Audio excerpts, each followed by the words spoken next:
In this video, we'll go through step by step and replace the battery in this Audi S7 key fob.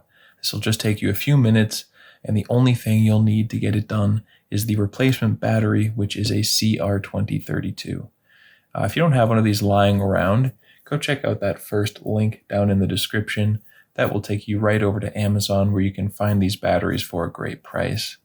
Now, the first step to opening this is to flip it over. Find the button on the bottom on the back there, hold it down, and while holding, pull out the internal key.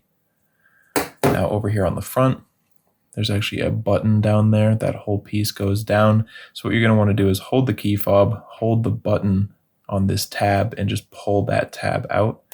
Wiggle and pull, and this piece will come right out. Now you can just simply remove the battery.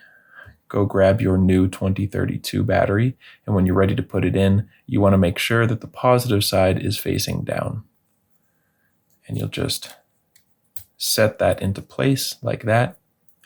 And now we can just slide this right back in there, push it all the way down, and put the key back on there.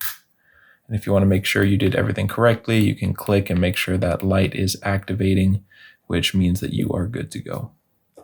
I hope you enjoyed this video. If you did, feel free to leave us a like or a comment. And if you ever need help with another key fob, you can come on back to this channel. We'll have you covered with a tutorial like this one.